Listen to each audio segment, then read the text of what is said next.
Hello, good afternoon to everyone. Welcome to the class. Myself Satyam Swaroop, your BEd teacher, and here I am presenting the class. देखिए, मैं आपके सामने recorded videos लेकर आती हूँ ताकि आप इसको जब भी टाइम हो तो देख सकें।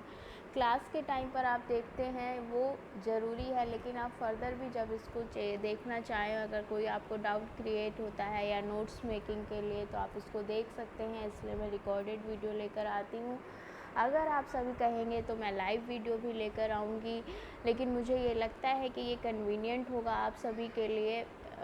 तो मैं भी ये ऐसा ना हो, आप सभी ऐसा नहीं सोचते हो तो आप अपने ओपिनियन बताइएगा। अगर किसी को लगता है लाइव क्लास के लिए, तो मैंने अपनी तरफ से ये डिसाइड किया है कि जैसे हम लोग पहले हर एक टॉपिक को डिस्कस कर लेते हैं थ्रू रिकॉर्डेड वीडियोस, और आप अपने क्वेश्चन भी इसमें रेज़ कर सकते हो, कमेंट कर सकते हो, और फर्दर फिर हम लोग डिस्कशन के लिए लाइव क्लासेस ऑर्गेनाइज़ कर लेंगे। तो वहाँ पर काफ़ी चीज़ें मैनेज्ड हो जाएंगी, क्योंकि लाइव क्लासेस में जैसे कि ये प्रॉब्लम आती है कि बहुत सारे से बच्चे उस टाइम पे नहीं कनेक्ट कर पाते हैं, या फिर वो कनेक्ट कर लेते हैं ताकि उनको अटेंडेंस मिल जाए, लेकिन वो क्लास में ध्यान नहीं दे पाते क्योंकि उस पर्टिकुलर टाइम पे वो फ्री नहीं होते हैं, उनको कोई ना कोई काम होता है। और जैसे कि आप सभी गर्ल्स हैं, तो गर्ल्स के लिए जब भी हम घर में होते हैं तो कुछ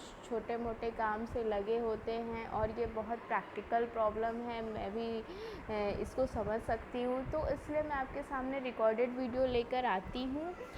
ये सभी इस रिकॉर्डेड वीडियोस के पॉजिटिव पॉइंट्स हैं, मे भी इसमें कुछ नेगेटिव पॉइंट्स भी हैं, जैसे कि आप मेरे से डायरेक्ट कनेक्ट नहीं हो पाते हो, लेकिन आपके पास जैसे जो लोग उस टाइम पे लाइव वीडियो में नहीं, अगर कोई पार्टिसिपेट कर पाता है और देख पाता है, या उस टाइम पे वो कंसंट्रेट नहीं कर पाता है, तो उस टॉपिक की अंडरस्टैंडिंग को वो कहीं ना कहीं डेवलप नहीं कर पाएगा, क्योंकि वहाँ पर हमें रिकॉर्डिंग का भी ऑप्शन नहीं मिलता है जब हम लाइव क्लासेस लेते हैं। कई बार ऐसा होता है, या कुछ इंटरनेट प्रॉब्लम होती है, तो फिर वो एक जो गैप होता है कॉन्सेप्ट के बीच में, वो क्रिएट हो जाता है, और जिस कारण से फिर से जो उसके आगे का कॉन्सेप्ट है उसको भी समझने में फ़र्दर आपको प्रॉब्लम आ सकती है। तो इसलिए इन सभी बातों को ध्यान में रखते हुए मैंने रिकॉर्डेड वीडियोस बनाने स्टार्ट किए हैं। और ठीक है, आगे जो भी प्रॉब्लम आएगी हम लोग लाइव क्लासेस के थ्रू भी उसको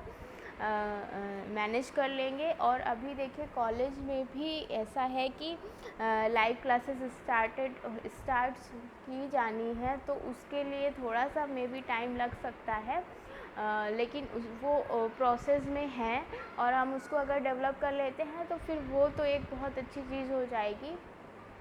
क्योंकि अभी इस टाइम पे जहाँ तक है, अभी ऑफ़लाइन क्लासेस शायद नहीं चल पाएंगी, क्योंकि इतनी ज़्यादा स्ट्रेंथ को एक साथ में मैनेज करना थोड़ा सा वो चैलेंजिंग है कॉलेजेस के लिए भी।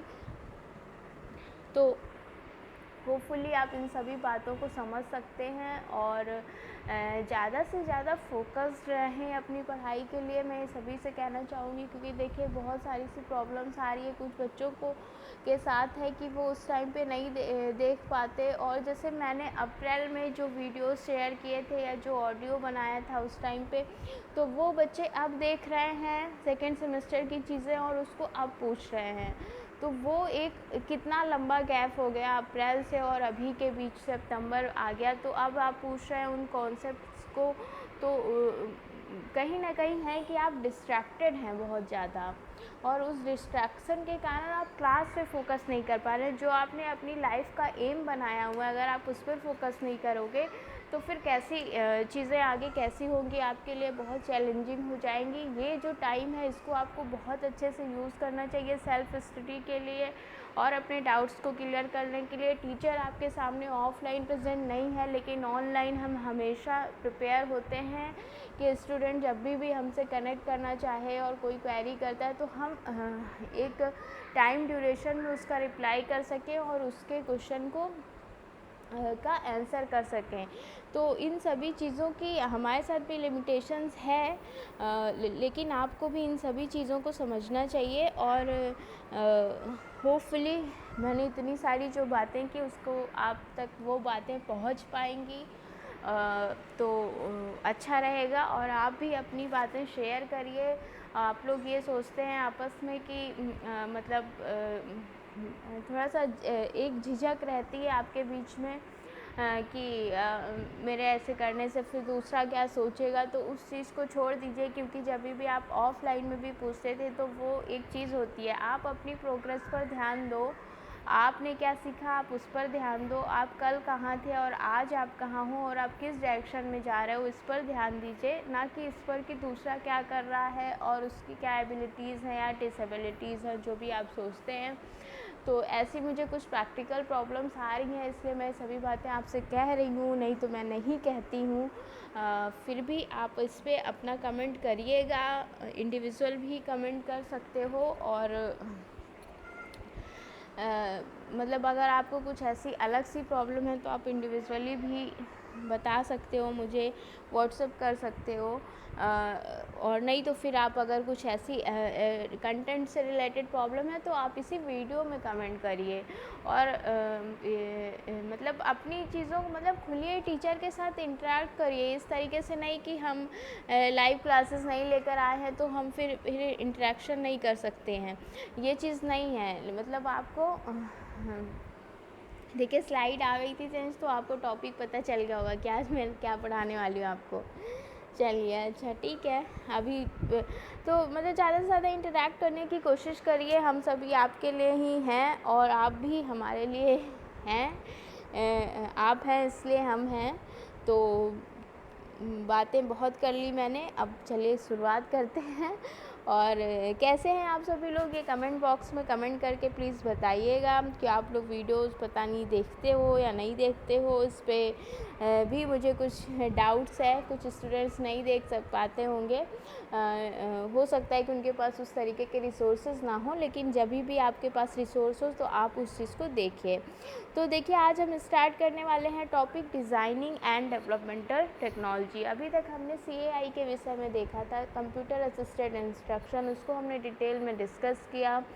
और आज हम न्यू टॉपिक स्टार्ट करने वाले हैं डिज़ाइनिंग एंड डेवलपमेंटल टेक्नोलॉजी। तो जब आप इस टॉपिक को देखिए तो आपकी बात में एक ध्यान में बात आनी चाहिए कि डिज़ाइनिंग एंड डेवलपमेंटल टेक्नोलॉजी का क्या मतलब, हमारे लिए एजुकेशन में क्या इम्पोर्टेंस है ना। यहाँ पे किस चीज़ की डिज़ाइनिंग करनी है, कोई पुल थोड़ी ना बनाना है। हम तो इंजीनियरिंग फील्ड में तो है नहीं हमें कि कोई डिज़ाइन करना है या कुछ ऐसा है ना। तो हमें भाई क्या करना है और हमें किस चीज़ को डेवलप करने की बात की जा रही है। तो थोड़ा सा सोचिए इस बारे में, तो आपको समझ में आएगा कि जब भी आप बीएड में देखते हो तो बीएड में एक्चुअली हम टीचिंग लर्निंग प्रोसेस की बात करते हैं, शिक्षण अधिगम प्रक्रिया की बात करते हैं। तो इस शिक्षण अधिगम प्रक्रिया के थ्रू हम जो इनपुट देते हैं, अगर एजुकेशनल टेक्नोलॉजी के टर्म्स में बात करें तो हम जो इनपुट देते हैं और उसकी प्रोसेसिंग करके हम जो आउटपुट लेकर आते हैं वो हमारा प्री डिसाइडेड होता है ना। टीचिंग लर्निंग जब आप लेसन प्लान प्रिपेयर करते हो तो आपके लर्निंग ऑब्जेक्टिव्स प्री डिसाइडेड होते हैं। आप लिखते हो general objective and specific objectives, तो वो सभी आपको क्या बताते हैं, वो सभी बताते हैं कि आप किस टाइप का आउटपुट चाहते हो। तो यहाँ पर डिज़ाइन एंड डेवलपमेंटल टेक्नोलॉजी की सहायता से हमारी जो प्रोसेसिंग है हम उसको देखिए, हमारी एक इनपुट है और फिर ये प्रोसेसिंग है और ये आउटपुट है, ठीक है। ये इनपुट है एंड ये आउटपुट है और ये प्रोसेस है। तो प्रोसेस यानी टीचिंग लर्निंग प्रोसेस, ठीक है। तो टीचिंग लर्निंग प्रोसेस के थ्रू हम कंट्रोल करके इनपुट को कंट्रोल ट्रांसफॉर्मेशन के थ्रू हम आउटपुट में कन्वर्ट करते हैं।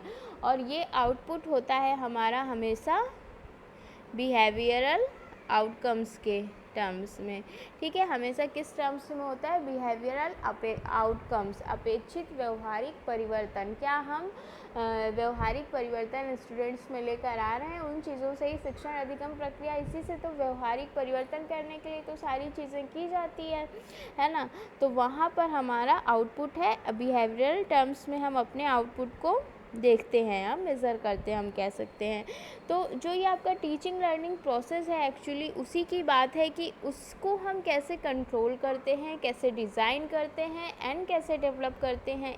और इसमें हम जो टेक्नोलॉजी की सहायता लेते हैं, तो इन सिंपल टर्म्स हम कह सकते हैं कि उसी को हम डिज़ाइनिंग एंड डेवलपमेंटल टेक्नोलॉजी कहते हैं। देखिए, आप पूरे बीएड करिकुलम में आपको टीचिंग लर्निंग प्रोसेस से ही इंटरेक्ट कराने के लिए डिफरेंट टॉपिक्स मतलब पढ़ाए जाते हैं या उनकी लर्निंग कराई जाती है। तो जो भी इसमें बात की जाती है, उसका सेंटर जो होता है, सारे प्रकरण के द्वारा जिस चीज़ की बात की जाती रहती है, जिसके ट्रांसफॉर्मेशन की बात की जाती रहती है, वो है टीचिंग लर्निंग प्रोसेस। अब जैसे आप इसमें 3rd सेमेस्टर में आप असेसमेंट ऑफ लर्निंग भी एक पेपर पढ़ रहे हो। अब असेसमेंट ऑफ लर्निंग भी डिज़ाइन एंड डेवलपमेंटल टेक्नोलॉजी के या टीचिंग लर्निंग प्रोसेस से ही रिलेटेड है। और वो किस स्टेप से रिलेटेड है? इवैल्यूएशन से रिलेटेड है, कि कैसे इवैल्यूएशन करते हैं और उसको कैसे और भी बेहतर कर सकते हैं, ठीक है। उसके ड्रॉबैक्स क्या हैं, उसकी पॉजिटिव साइड्स क्या हैं, उसकी ऑब्जेक्टिविटी क्या है, इन सभी चीज़ों को, तो वो भी टीचिंग लर्निंग प्रोसेस से ही रिलेटेड है। And designing and developmental technology को भी हम टीचिंग लर्निंग प्रोसेस का ही दूसरा नाम कह सकते हैं एजुकेशनल टेक्नोलॉजी के टर्म्स में, ठीक है। चलिए, इसको अब हम इसकी डिफिनीशंस देख लेते हैं। तो फर्स्ट डिफिनीशन है, देखिए, instructional design technology is a type of technology concerning with application of modern skills. जो मॉडर्न स्किल्स हैं उनकी application and techniques to requirement of education and training. This includes the facilitation of learning by manipulation of media या आप किस तरीके का medium, presentation के लिए आप किस तरीके का मीडियम यूज़ कर रहे हो। And methods means teaching methods. And the control of environment. Control of environment से क्या मतलब? आप किस तरीके के एनवायरनमेंट में उस प्रोसेस को करोगे। In so far as it reflects on learning, जिससे कि ये रिफ्लेक्ट्स हो आपकी लर्निंग में, लर्निंग आउटकम्स में, लर्निंग एक्सपीरियंसेस में, जो भी मैं हमने बताया। एंड अगर हिंदी में देखें तो ये इसे हम कह सकते हैं अनुदेशन प्रारूप तकनीकी एक ऐसी तकनीकी है जिसके माध्यम से आधुनिक कौशलों एवं तकनीकों का प्रयोग शिक्षा और प्रशिक्षण की आवश्यकताओं की पूर्ति हेतु किया जाता है। अधिगम को प्रभावपूर्ण बनाने से संबंधित अधिगम विधियों, साधनों तथा परिवेशजन्य बातों पर उचित नियंत्रण बनाए रखना इसी के अंतर्गत आता है। इस तरीके से कि हम अपनी टीचिंग लर्निंग प्रोसेस को इस तरीके से कंट्रोल करें कि हमारा जो ट्रांसफॉर्मेशन हो आउटपुट में, वो हम जो हमने इनपुट देते समय अपने लर्निंग ऑब्जेक्टिव सेट किए थे, हम उसको ज़्यादा से ज़्यादा अचीव कर सकें, ठीक है। इट रिफ्लेक्ट्स ऑन लर्निंग, ठीक है। देन नेक्स्ट डिफिनीशन देखते हैं इसकी। ये professor doctor Robert C Branch के द्वारा दी गई डिफिनीशन है। Instruction design are mean for responding to the complexities associated with the instructional episode. देखिए, इंस्ट्रक्शनल एपिसोड यानी वही टीचिंग लर्निंग प्रोसेस में जो आपका इनपुट के अंदर जो ट्रांसफॉर्मेशन आ रहा है उसको हम कह रहे हैं। तो instructional episode by analysis, defining, testing and recommending strategies for implementing instruction. Okay. Then in Hindi, अनुदेशन प्रदान करने हेतु अनुदेशनात्मक घटनाक्रम से संबंधित पेचीदगियों का विश्लेषण, परिभाषीकरण तथा परीक्षण कर अपेक्षित व्यूह रचनाएं सुझाना है। तो बात वही है कि हम किस तरीके से अपनी प्रोसेसिंग को करें या इनपुट का ट्रांसफॉर्मेशन करें जिससे हम एक बेहतर आउटपुट को लेकर आ सकें through teaching learning process. By using educational technology. ठीक है, अब हमने डिफिनीशन देखी, परिभाषा देखी, डिज़ाइनिंग एंड डेवलपमेंटल टेक्नोलॉजी की डिफिनीशन क्या है और उसको हम कैसे परिभाषित कर सकते हैं, वो चीज़ हमने देखी। देन इसके बाद हमें जब भी हम किसी भी चीज़ की डिज़ाइन और डेवलपमेंट करते हैं तो उसके लिए कई सारे से स्टेप्स होते हैं। ठीक है, तो उन स्टेप्स की एक सीरीज़ होती है। ठीक है, और उस सीरीज़ को अगर कनेक्ट करते हुए हम एक मॉडल प्रिपेयर करें तो वो जो सबसे बेस्ट मॉडल निकल कर आता है, जिसके थ्रू आप इस डिज़ाइन एंड डेवलपमेंटल टेक्नोलॉजी को बहुत अच्छे से समझ सकते हैं और अपनी समझ विकसित कर सकते हैं इसके बारे में, तो वो है the ADDIE instructional design model. तो यहाँ पर जो आप एडी देख रहे हैं, ये किसी साइकोलॉजिस्ट या साइंटिस्ट या एजुकेशनल टेक्नोलॉजिस्ट का नाम नहीं है। ये एक्चुअली एक एक्रोनिम है for 5 steps process, and where A stands for analysis, D for design, and second D is for development, then implementation and evaluation. It is actually 5-step process in which first step is analysis. ठीक है, जब भी हमें कोई भी चीज़ की जो teaching learning process से रिलेटेड हम डिज़ाइन तैयार करते हैं तो उसकी कई सारी स्टेप्स होती हैं और उन स्टेप्स का जो सीक्वेंस निकल कर आता है तो वो है ADDIE। First analysis, design, development, implementation and evaluation. ठीक है, और ये एक के बाद एक ऐसे इसी सीक्वेंस में प्रोसीड करता है हर कोई। अगर उसे डिज़ाइन एंड डेवलपमेंट टेक्नोलॉजी, या अगर आप चले जाएं कोई इंजीनियर भी जो काम करता है ना, तो वो भी एडी मॉडल का ही यूज़ करता है, और हम एजुकेशन में भी इसी मॉडल का यूज़ करता है, कॉरपोरेट जगत पे भी इसी मॉडल का यूज़ होता है। ठीक है, क्योंकि ये एक ब्रॉडर स्पेक्ट्रम आपको प्रोवाइड करता है। जो स्टेप्स इन्वॉल्व होने हैं डिज़ाइन एंड डेवलपमेंट टेक्नोलॉजी में वो यही हैं, मूलतः या वह यही स्टेप हैं। तो इसमें फर्स्ट है एनालिसिस, और देखिए इसमें इसको एक एरो से दिखाया गया है, तो एक एरो से इसको दिखाया गया है ना। तो यहाँ पर ये चीज़ क्या शो कर रहा है कि ये जो स्टेप होता है ये गोइंग ऑन होता है। जैसे अगर आप इसको थोड़ा सा रिकॉल करें तो आपने पढ़ा होगा माइक्रो टीचिंग, है ना, आपने माइक्रो टीचिंग पढ़ा है, तो वहाँ पर भी आप क्या करते हैं, प्लान करते हैं, फिर टीच करते हैं, फिर फीडबैक मिलता है, और फिर से उस फीडबैक के अकॉर्डिंग फिर से आप अपने को रीप्लान करते हो, प्लान को रीप्लान करते हो, रीटीच करते हो, फिर से री फीडबैक मिलता है ना। तो इस तरीके से वो प्रोसेस गोइंग ऑन होती है। इसी तरीके से यहाँ पर भी इस मॉडल के थ्रू जो हम इन 5 स्टेप्स को देख रहे हैं for designing and developmental technology, या to design and develop any process और एनी मॉडल, तो हम उसको जो भी हम प्रोग्राम तैयार करना है वो इसी सीरीज़ में चलता है, और ये प्रोसेस जो है गोइंग ऑन होती है।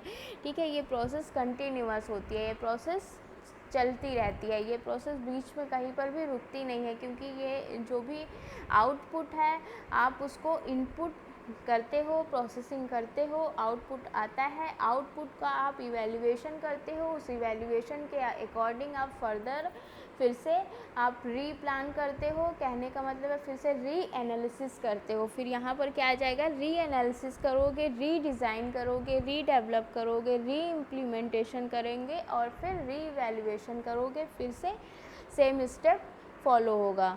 तो यहाँ पर फिर अब हर एक स्टेप को हम डिटेल में डिस्कस करेंगे। ठीक है, फर्स्ट स्टेप है analysis. In analysis step actually with जो प्रोग्रामर होता है या एजुकेशनल टेक्नोलॉजिस्ट होता है वो ये चीज़ के बारे में सोचता है कि वो एनालाइज करता है, विश्लेषण करता है इस बात का कि उसे करना क्या है और किसके लिए करना है, for whom and for what.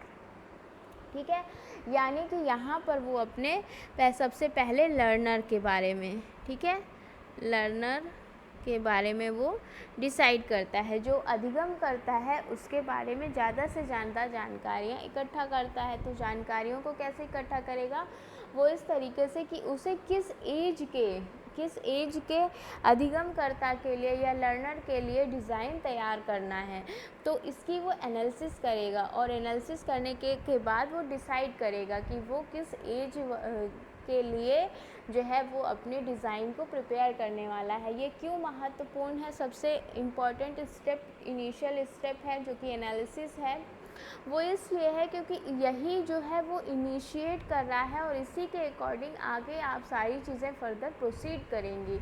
तो ये बेस प्रोवाइड कर रहा है, ये डिसीज़न मेकिंग का काम कर रहा है। यहाँ से ही इसके अकॉर्डिंग ही सारी चीज़ें फर्दर चेंज हो जाएंगी। अगर यहाँ पे हमने किसी एक प्रकार के लर्नर को लिया और किसी दूसरे प्रोग्रामर ने दूसरे लर्नर को, तो वो सेम ऑब्जेक्टिव हो सकता है लेकिन वहाँ पर चीज़ें चेंज हो जाएंगी। ठीक है, तो यहाँ पे लर्नर के बारे में, फिर लर्नर की स्ट्रेंथ एंड लर्नर की वीकनेसेस, उन सबको देखेगा। लर्नर की प्रीवियस नॉलेज क्या है उसको भी देखेगा। प्रीवियस नॉलेज क्यों इम्पोर्टेंट है? प्रीवियस नॉलेज के आधार पर ही हमें ये पता होगा कि हम जो डिज़ाइन तैयार करने वाले हैं वो कहाँ से हम स्टार्ट करें। जैसे कि आप लेसन प्लान बनाते हो तो आप वहाँ पर इंट्रोडक्शन क्वेश्चन पूछते हो, किस लिए पूछते हो? आपको क्या आवश्यकता है इंट्रोडक्शन क्वेश्चन पूछने की? प्रस्तावना प्रश्न कौशल का यूज़ करना आपको क्यों आना चाहिए एक टीचर को, है ना? तो इसका रीज़न क्या है? हाँ, जो आप सोच रहे हैं कि ताकि हमें छात्रों की प्रीवियस नॉलेज की जानकारी हो सके, हमें उनके पूर्व ज्ञान के बारे में पता चल जाए। अब पूर्व ज्ञान के बारे में जानकारी करके आप क्या करोगे? अच्छा, तो आपने कहा कि आप उसके अकॉर्डिंग अपने प्रेजेंटेशन को मोल्ड करोगे, डायरेक्ट करोगे, उसी डायरेक्शन में आप अपने प्रेजेंटेशन को लेकर जाओगे। तो हाँ, बिल्कुल आप सही सोच रहे हैं। ठीक है, इसी तरीके से यहाँ पर जो भी डिज़ाइनर होता है या डेवलपर होता है वो भी यहाँ पर अधिगमकर्ता की प्रीवियस नॉलेज को भी देखता है और क्योंकि उसको उसी के अकॉर्डिंग अपने प्लान को पूरा सेट करना होता है। ठीक है, तो फर्स्ट स्टेप इज़ एनालिसिस। तो इसकी विशेषताओं को देख लेते हैं। देखिए, what type of behavioural change, behaviour जो ऑब्जेक्टिव होंगे, लर्निंग ऑब्जेक्टिव्स आप यहीं पर फ्रेम करोगे, है ना? एनालिसिस स्टेप पे ही जब आपने डिसाइड कर लिया किस एज आयु वर्ग के लर्नर हैं और उससे आपको पता चलेगा उनका मनोवैज्ञानिक स्तर क्या है और उसके अकॉर्डिंग ही आप अपने ऑब्जेक्टिव को सेट करोगे। ठीक है, और आपके ऑब्जेक्टिव्स किस टर्मिनोलॉजी में आते हैं? बिहेवियरल आउटकम्स के रूप में, अपेक्षित व्यवहारिक परिवर्तन के रूप में आते हैं। ठीक है, तो देखिए, जैसे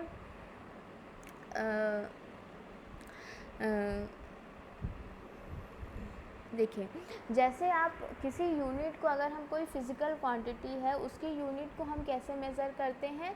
हम उसकी यूनिट को जैसे मान लीजिए आप केले खरीदते हो तो आप वो दर्जन में लेते हो, है ना? इसी तरीके से आप अगर सेब लेते हो तो केजी में लेते हो, है ना? और इसी तरीके से अगर आप मिल्क लेते हो तो आप लीटर में लेते हो, तो अलग अलग यूनिट्स है ना। इसी तरीके से एजुकेशन में भी जो ऑब्जेक्टिव होते हैं, जो उद्देश्य होते हैं, वो हम उसको किस टर्म में या किस यूनिट में मापते हैं? बिहेवियरल आउटकम्स के रूप में मापते हैं। ठीक है, तो ये चीज़ है, आप थोड़ा सा रिलेट करके समझ सकते हो इस बात को। ठीक है, तो देखिए, फिर से आते हैं टॉपिक पर। What type of behavioural change, analysis step पर हैं हम। What type of behavioural change to be expected after going through that piece of instruction to the learner is to be decided before proceeding further in the task of imparting instruction। ठीक है, तो यहाँ पर सबसे पहले क्या होता है, आप अपने ऑब्जेक्टिव्स को सेट करते हैं और उसके बाद ही दूसरी कोई काम आप करते हो। ठीक है, ये फर्स्ट स्टेप है। तो किसी भी अनुदेशन के माध्यम से अधिगमकर्ता में किस प्रकार के व्यवहार परिवर्तन की अपेक्षा की जानी है, यह निर्धारित करना अनुदेशन की पहली सीढ़ी है। ठीक है, एंड देन इंस्ट्रक्शनल टेक्नोलॉजी में help the instructor to take decision about the instructional and learning objective in close cooperation of the following. अनुदेशनात्मक क्या क्या बातें और भी ध्यान में रखी जाती हैं, हम उनको आगे फर्दर देखते हैं। ठीक है, देखिए, जैसे कि मैंने आपको बताया, सबसे पहले हम देखेंगे the age and grade level of the learner. तो वो यहाँ से हमें उनके मनोवैज्ञानिक स्तर का पता चल जाएगा। मनोवैज्ञानिक स्तर का पता करके आप क्या कर लोगे भाई? मनोवैज्ञानिक स्तर का या साइकोलॉजिकल लेवल का हमें पता होगा तो हम उस तरीके की साइकोलॉजिकल थियरीज़ का, साइकोलॉजिकल कॉन्सेप्ट का यूज़ कर पाएंगे, है ना। जैसे पियाजे ने क्या बताया कि जब बच्चा सेंसरी मोटर स्टेज में होता है तो वो किस तरीके से सीखता है, सेंस ऑर्गन के थ्रू सीखता है ना। और फिर जब वो प्री ऑपरेशनल में जाता है उसके पास ऑब्जेक्ट परमानेंस भी आ जाता है, और वो और भी चीज़ें इसी तरीके से जब कंक्रीट ऑपरेशनल में जाता है, अगर हम उसको वहाँ पर कंक्रीट ऑब्जेक्ट्स का यूज़ करके किसी चीज़ को बताते हैं तो वो अच्छे से समझता है। फिर फॉर्मल ऑपरेशनल में जाते हैं तो वहाँ पर बच्चा जो है फॉर्मल कॉन्सेप्ट को भी समझने लगता है। तो इस तरीके से आपको साइकोलॉजिकल जब लेवल पता होगा बच्चे का, तब आप उस तरीके के साइकोलॉजिकल प्रिंसिपल को फॉलो कर सकोगे। इसलिए आपको साइकोलॉजिकल लेवल बच्चे का, लर्नर का पता होना चाहिए, ठीक है। And the physical, emotional, social and mental potential of the learner. तो यहाँ पे इन सभी चीज़ों की क्यों आवश्यकता है, तभी तो आप जानोगे कि इंडिविजुअल जिसके लिए आप ये सारी चीज़ें करने वाले हो, माथापच्ची, वो माथापच्ची का मतलब मेहनत करने वाले हो, तो वो मेहनत किसके लिए कर रहे हो, जिसके लिए कर रहे हो उसकी वीकनेसेस क्या है, उसकी स्ट्रेंथ क्या है, उसकी कमजोरियाँ क्या हैं, उसकी स्ट्रॉन्ग पॉइंट्स क्या हैं। तभी तो आप उस तरीके से आप अपने जो भी आप अपने मटेरियल को डिज़ाइन करोगे, है ना। तो ये सभी चीज़ें आपको लिखनी होती है, ये सभी चीज़ें आपको समझनी होती हैं, क्योंकि आप उसी के आधार पर फिर आप आगे जितने भी स्टेप्स आएंगे वो इसी के आधार पर तो आप आगे प्रोसीड करोगे। अगर आपको ये चीज़ नहीं पता होगी तो आप फिर आप अगर इंडिविजुअल डिफरेंसेस का ध्यान नहीं रखोगे, तो मान लीजिए कोई बच्चा विजुअली इम्पेयर्ड है और आप वहाँ पर बहुत सारी सी विजुअल ऑब्जेक्ट्स का यूज़ कर रहे हो, तो क्या ये प्रभावशाली होगा?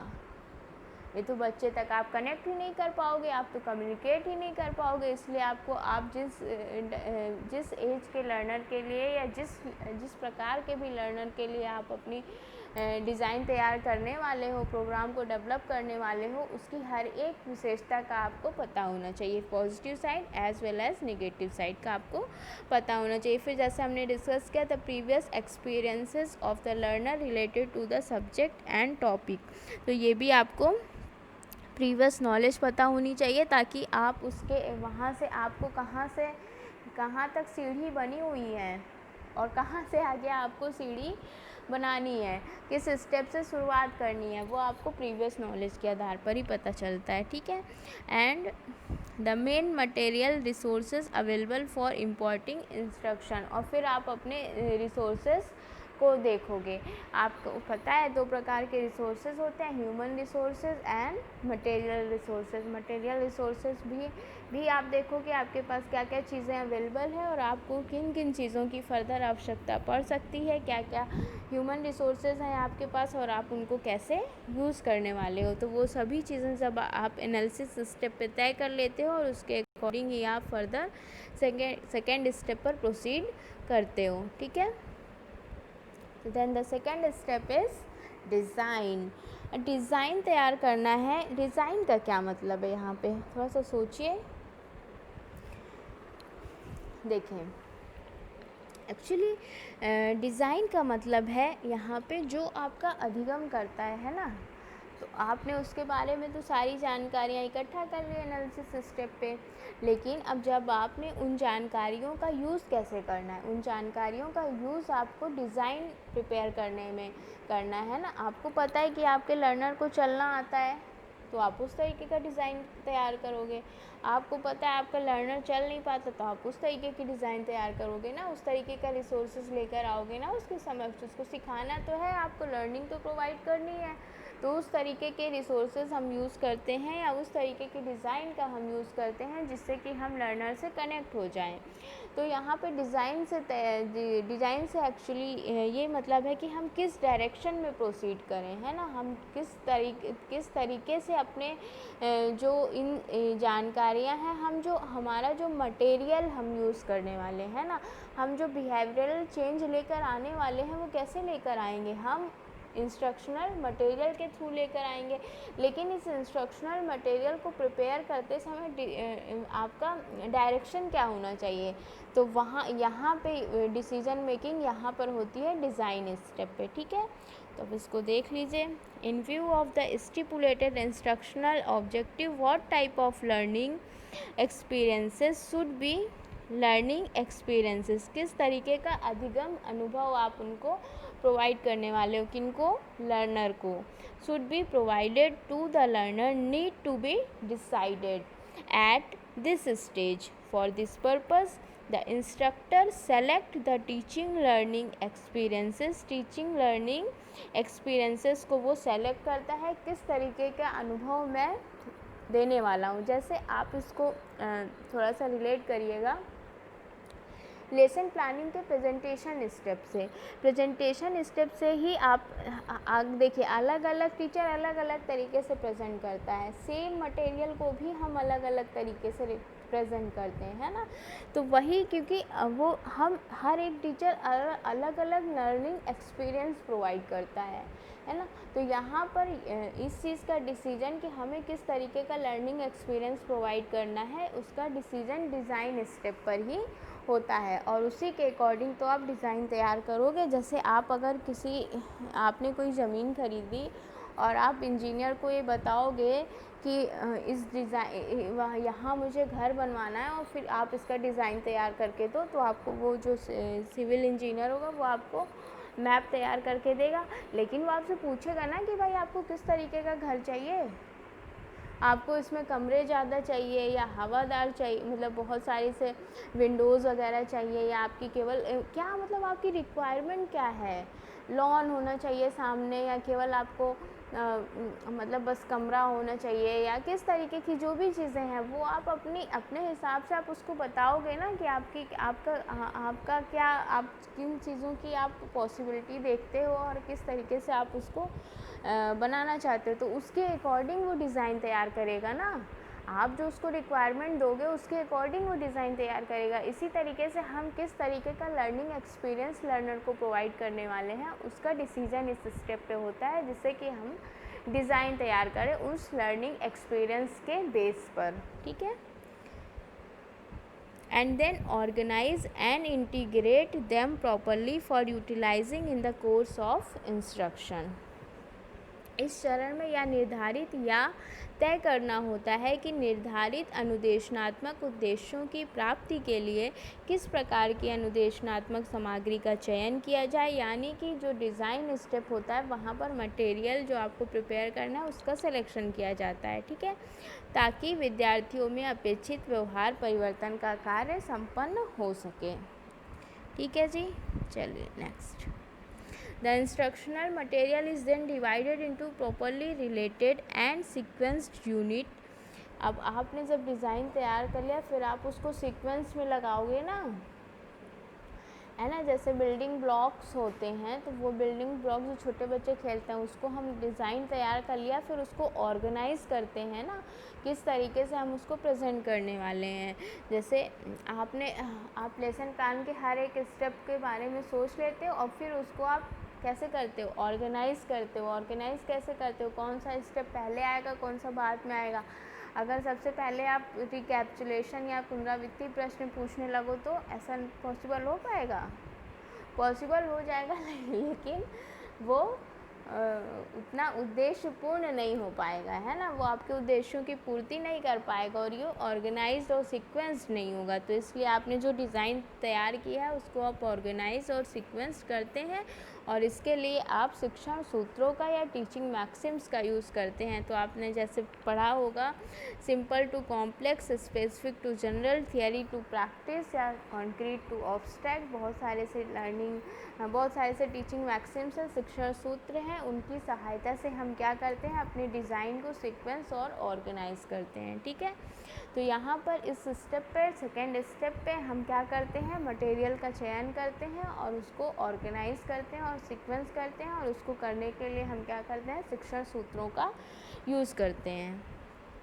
चलिए next step. All such decision about the selection and organization of the instructional material for carrying out the task of instruction in view of the realization and stipulated instructional objective are always facilitated by the knowledge and skills provided by instructional technology. अब आप lesson plan तभी तैयार कर पाते हो ना जब आपको उन छोटी छोटी आपने माइक्रो टीचिंग स्टेप सारे सीखे होते हैं, है ना, तब आपको वो छोटी छोटी चीज़ों को जोड़ के एक बड़ा लेसन प्लान प्रिपेयर करने में आसानी होती है। इसी तरीके से आप जो मॉडर्न स्किल सीखते हो एजुकेशनल टेक्नोलॉजी से रिलेटेड, है ना, तो वो सभी का यूज़ करके आप अपनी डिज़ाइन को बेहतर और बेहतर प्रिपेयर कर सकते हो, बना सकते हो, ऑर्गेनाइज कर सकते हो। शिक्षण अधिगम अनुभवों से संबंधित सामग्री का चयन करने में तथा उसे फिर ठीक ढंग से आयोजित करने के कार्य में अनुदेशनात्मक तकनीकी संबंधी ज्ञान तथा कौशलों से उचित सहायता मिलती है। जैसे कंटेंट एनालिसिस द्वारा यह परखा जा सकता है कि किस प्रकार की विषय वस्तु या अधिगम अनुभव किस प्रकार के अनुदेशनात्मक उद्देश्यों की प्राप्ति में कहाँ तक सहायक सिद्ध हो सकते हैं। ठीक है, क्योंकि आपको ओवरऑल बात क्या करनी है, कहाँ तक पहुँचना है, आपको पहुँचना है अपने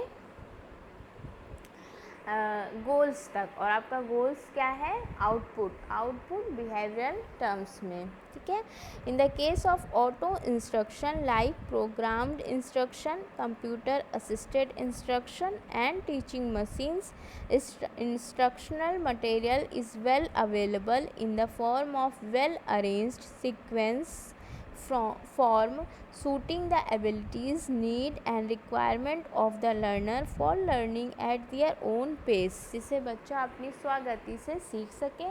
The availability of such auto instructional material has been possible only through the knowledge and skill provided by instructional technology. जहाँ तक स्व अनुदेशन सामग्री का प्रश्न है, आप जानते हैं सेल्फ इंस्ट्रक्शनल मटेरियल अपने CAI पढ़ा है, तो वहाँ पर क्या होता है, आपने एक प्रोग्राम तैयार कर दिया, ठीक है, अब उस प्रोग्राम में आपने सारी चीज़ें फीड कर दी, लर्नर के पास जब टाइम है और जब उसको अंदर इंटरेस्ट आ रहा है तो वो उस प्रोग्राम के थ्रू जो है सारी चीज़ें जो भी आपने उसमें डाली हैं उनसे सीख सकता है। ठीक है, इंटरेक्ट कर सकता है, वो मटेरियल के थ्रू वो सीख सकता है। और फिर लास्ट में आप उसमें क्या होती है, एक्सरसाइजेस होती हैं, उन एक्सरसाइजेस को जब वो करता है उसे फीडबैक भी मिलता है, और फीडबैक के अकॉर्डिंग फिर वो समझ सकता है कि उसको उसकी क्या कहाँ पर वो गलतियाँ कर रहा है और कहाँ मतलब किन चीज़ों को वो सही से अंडरस्टैंड कर लिया उसने। ठीक है,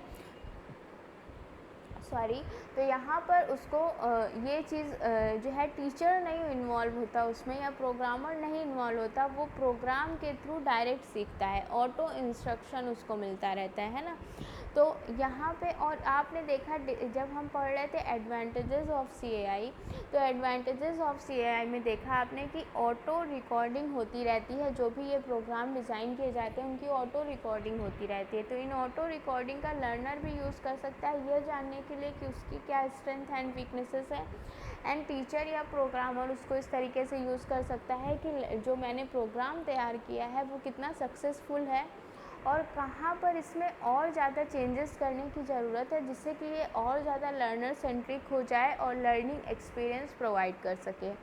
तो इस तरीके से सेल्फ इंस्ट्रक्शनल मटेरियल जो होते हैं वो इस तरीके से ऑर्गेनाइज़ किए जाते हैं जिससे कि जो है कि टीचिंग लर्निंग प्रोसेस के थ्रू, है ना, आप अपने आउटपुट को मैक्सिमाइज़ कर सकें, ठीक है, अधिकतम कर सकें और अपने इवैल्यूएशन से आप सेटिस्फाई फील कर सकें।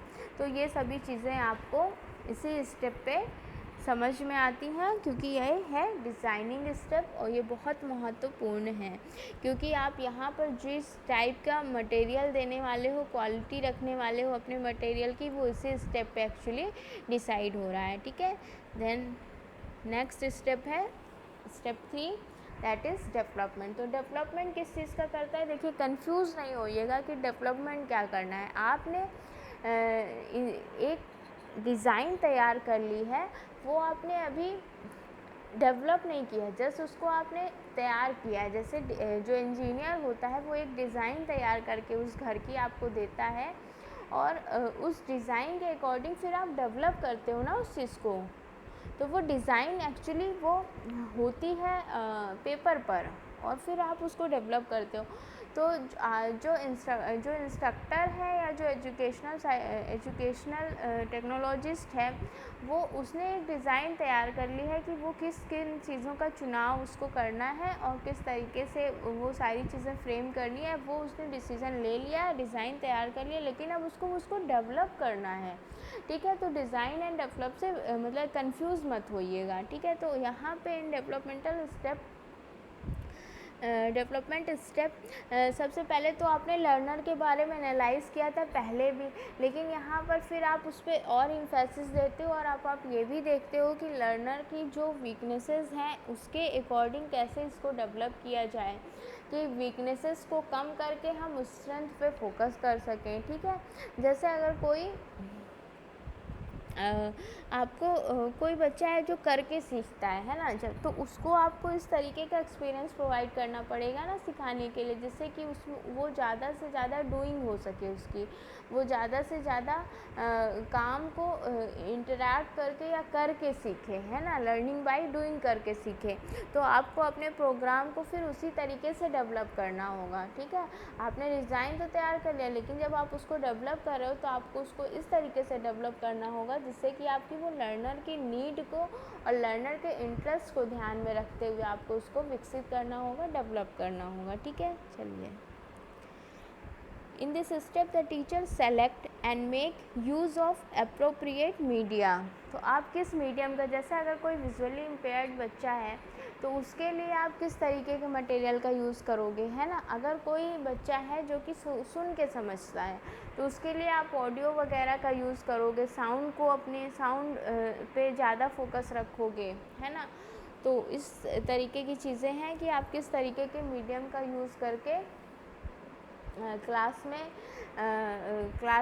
क्लास कह सकते हैं, या आप अपने प्रोग्राम को किस तरीके से डेवलप करने वाले हो। जैसे आप लेसन प्लान में ये देखते हो ना कि आप किस स्ट्रक्चर को मॉडल के थ्रू पढ़ा सकते हो, किस चीज़ को आप चार्ट पेपर से, किस चीज़ को आप फील्ड में ले जाके समझा सकते हो ना। ये आप डिसाइड करते हो, आप डिसीज़न लेते हो लेसन प्लानिंग के टाइम पे।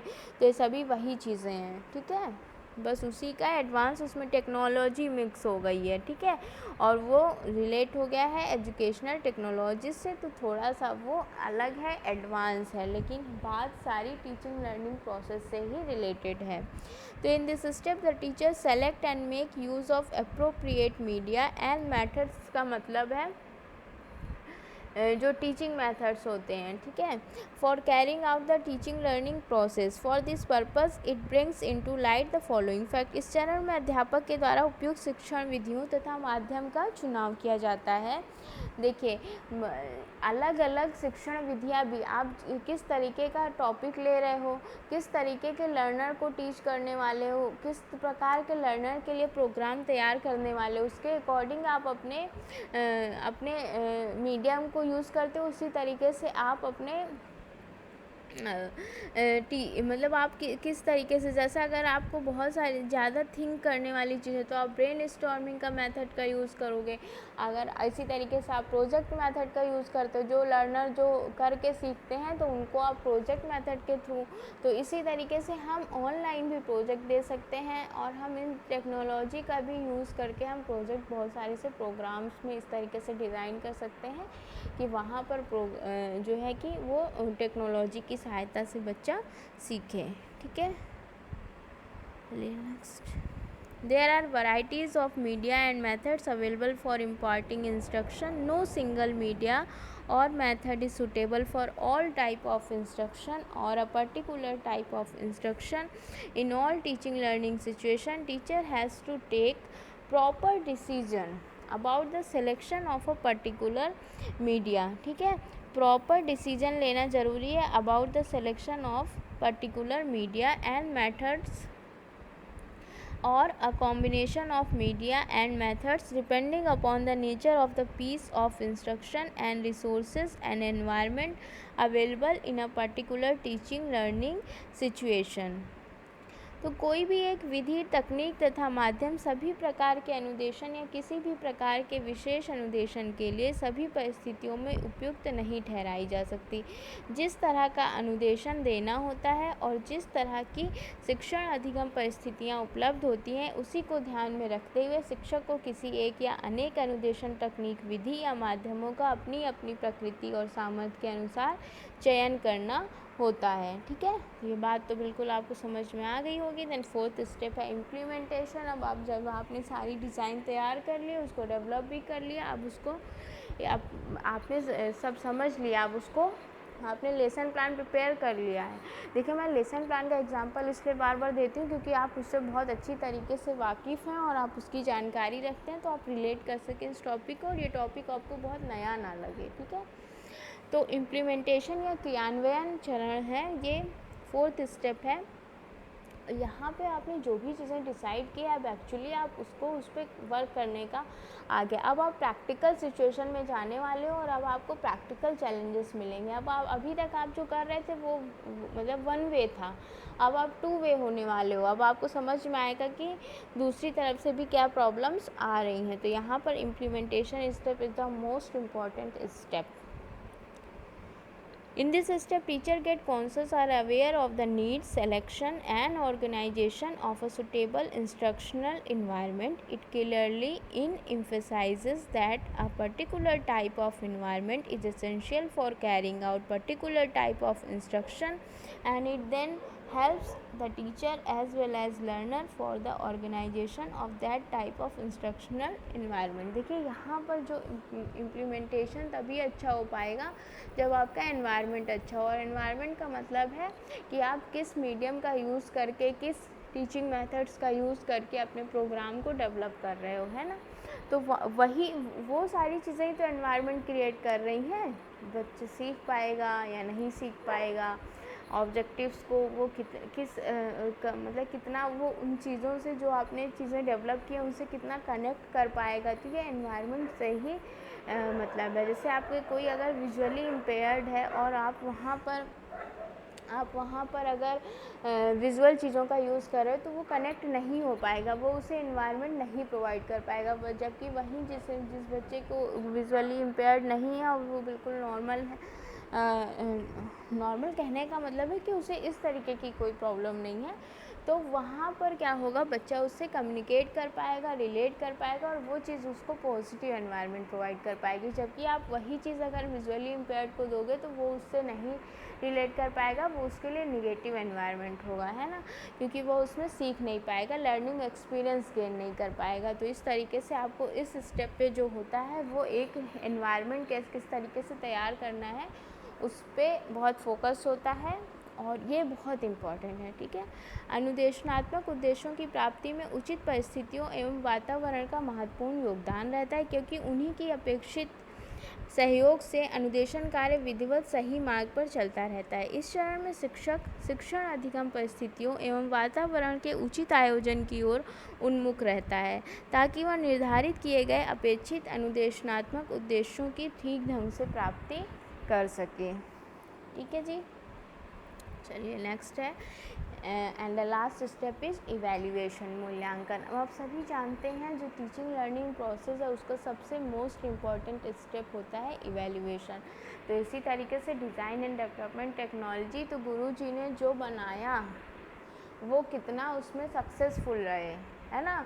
जो प्रोग्रामर ने प्रोग्राम तैयार किया, एजुकेशनल टेक्नोलॉजिस्ट ने जो प्रोग्राम तैयार किया, वो कहाँ तक लर्निंग ऑब्जेक्टिव्स को और उन लर्निंग एक्सपीरियंसेस को फैसिलिटेट कर पा रहा है, प्रदान कर पा रहा है, ये मूल्यांकन के द्वारा ही तो जाना जा सकता है।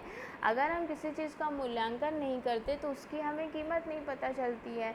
हम उस चीज़ का वो चीज़ कितनी अच्छी है, सही है या बहुत अच्छी है, उसकी कोई एक हम स्केल नहीं बना सकते हैं। ठीक है, तो इसलिए हमेशा हमें इवैल्यूएशन की रिक्वायरमेंट होती है और ये सबसे महत्वपूर्ण है, जिससे कि हम इवैल्यूएशन के आधार पर ही अपने आप में अपने प्रोग्राम में चेंज ला सकते हैं। ठीक है, तो देखिए इवैल्यूएशन दो तरीके का होता है, फॉर्मेटिव एंड समेटिव। फॉर्मेटिव जब आप इम्प्लीमेंटेशन कर रहे हो उस टाइम पे भी आपको समझ में आता रहता है कि क्या चीज़ें यहाँ पर हैं और क्या चीज़ें लैग कर रही हैं, किन चीज़ों की कमी है, तो वो हुआ आपका फॉर्मेटिव असेसमेंट। ठीक है, और फिर फर्दर जब आप करते हो, जब आप किसी प्रोग्राम के थ्रू, और यहाँ पर फॉर्मेटिव असेसमेंट में जब किसी प्रोग्राम के थ्रू लर्नर जो है वो इनपुट दे रहा है प्रोग्राम को सीखते समय, तो वहाँ पर वो इनपुट भी कैसे है, फॉर्मेटिव असेसमेंट के में ही आएगा। ठीक है, और समेटिव असेसमेंट कब क्या होगा, जब उस प्रोग्राम के थ्रू जो आपने मटेरियल प्रोवाइड किया है उस मटेरियल को वो सीख लेता है और फिर उस मटेरियल के लास्ट में जो एक्सरसाइज दी हुई है उनको वो करता है, तो वो आपका समेटिव असेसमेंट में आएगा या समेटिव इवैल्यूएशन में आएगा। ठीक है, चलिए इसको देख लेते हैं। Evaluation is the real key and controlling agency of any type of instructional activity carried out by the teacher in the shape of auto instruction. ठीक है, how for a teacher has been successful in realizing the stipulated instructional objectives can be made known only through a well planned strategy of evaluation. ठीक है, any course or syllabi of instructional technology contains the topics or contents which help the teacher to get acquainted with the strategies and material. Such topics or content are teacher made test, standardized test, construction of the achievement test, evaluating the cognitive, affective and psychomotor changes in pupils behavior, pupil मतलब learner behaviour through suitable test and techniques, self evaluation test, strategies and techniques, इन सभी का use आप किस लिए करते हैं, मूल्यांकन करने के लिए। शिक्षक अपने कर्तव्य निर्वाह में किस सीमा तक सफल हो पाए हैं, इसका निर्धारण मूल्यांकन की उपयुक्त तकनीकों द्वारा ही हो सकता है। इस चरण में अध्यापक के द्वारा अनुदेशनात्मक तकनीक के किसी भी पाठ्यक्रम में मूल्यांकन पद्धतियों तथा तकनीकों की अवहेलना नहीं की जाती। इसमें विशेष रूप से ऐसे प्रकरण तथा विषय वस्तु का समावेश किया जाता है जिनके द्वारा मूल्यांकन प्रक्रिया और पद्धतियों को व्यवहारिक ज्ञान प्रदान किया जा सके। अध्यापक निर्मित परीक्षण, मानक परीक्षण, उपलब्धि परीक्षण, स्वनिर्मित परीक्षण इत्यादि का प्रयोग विद्यार्थियों के व्यवहार के सभी पक्षों, ज्ञानात्मक, भावनात्मक तथा क्रियात्मक क्षेत्रों में होने वाले परिवर्तनों का समुचित मूल्यांकन करने के लिए किया जाता है। तो हर लेवल के लर्निंग ऑब्जेक्टिव्स को आप प्रिपेयर करते हो कहाँ पर, एनालिसिस स्टेप पे, और फिर लास्ट स्टेप मूल्यांकन में आकर फिर आप उसको इवेल्युएट करते हो कि कहाँ तक आप उसको अचीव कर पाए हो और कहाँ पर आपको चेंज करने की ज़रूरत है जिससे कि आप और एक बेहतर आउटपुट तैयार कर सके। तो यह हमने देखा एडी मॉडल जो है वो इंस्ट्रक्शनल डिज़ाइन मॉडल है। डिज़ाइन एंड डेवलपमेंट टेक्नोलॉजी के द्वारा जब भी हम किसी चीज़ को डिज़ाइन करते हैं, डेवलप करते हैं, तो इन सभी स्टेप्स को ही हम फॉलो करते हैं। ये these are the basic steps, और इसमें वेरिएशन होता रहता है।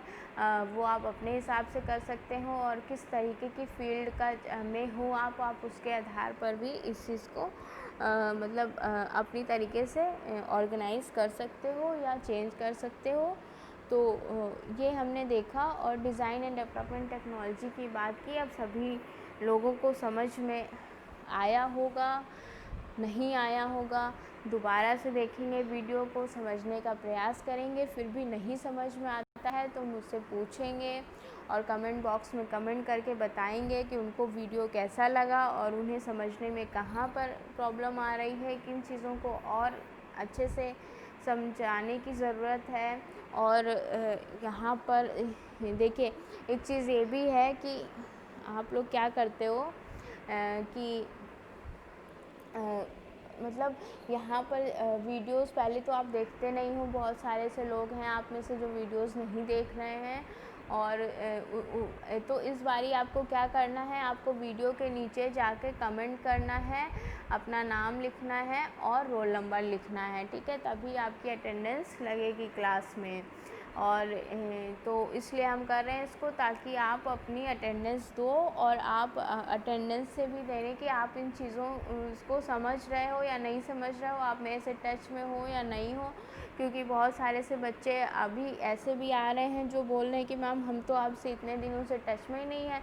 तो बताइए किसकी रिस्पॉन्सिबिलिटी है कि आप मेरे टच में नहीं हो? क्या ये केवल मेरी रिस्पॉन्सिबिलिटी है? और मैं आपसे कैसे कनेक्ट करूँ इस टाइम पे? अगर आप क्लास में नहीं आओगे, आप व्हाट्सएप ग्रुप पे नहीं आओगे, तो कैसे कनेक्ट करेगा टीचर आपसे? अगर आप इनिशिएशन नहीं लोगे तो मेरे इनिशिएशन लेने का कोई भी फ़ायदा आपको या मुझे नहीं होगा, ठीक है? और ये एक टीचिंग लर्निंग प्रोसेस है 2 ईयर की। इसमें जितना ज़्यादा आप सीखेंगे, ये आपकी होल लाइफ आप इस प्रोफेशन में रहने वाले हैं, वो कहीं ना कहीं आपको मदद ही करेगा, नुकसान तो नहीं करेगा, है ना? तो इसलिए अगर आप अपने टीचर से कनेक्ट नहीं करते हो तो ये बहुत ज़्यादा गलत चीज़ें हैं, और आप इनको फॉलो करते हो अगर, तो इसका मतलब है कि आप अपनी स्टडी से डिस्ट्रैक्टेड हो। मुझे नहीं लगता कि 4-5 महीनों से कोई व्यक्ति बीमार हो सकता है, और वो इस तरीके से एक्सक्यूज़ेस से काम बात नहीं चलेगी, और आप अपना नुकसान कर रहे हो। बस मैं ये कहना चाहूँगी। इसलिए सभी लोग इसमें कमेंट बॉक्स में नीचे कमेंट करके अपना नाम और रोल नंबर लिखेंगे, जिससे मुझे पता चल जाए कि कितने लोगों ने वीडियोस देखा और कितने लोगों ने वीडियो नहीं देखा। और अगर आपको इस वीडियो से रिलेटेड कोई प्रॉब्लम है तो आप उसमें कमेंट करके बताइएगा ज़रूर। ठीक है, आज की क्लास के लिए इतना ही। Thank you very much for attending the class.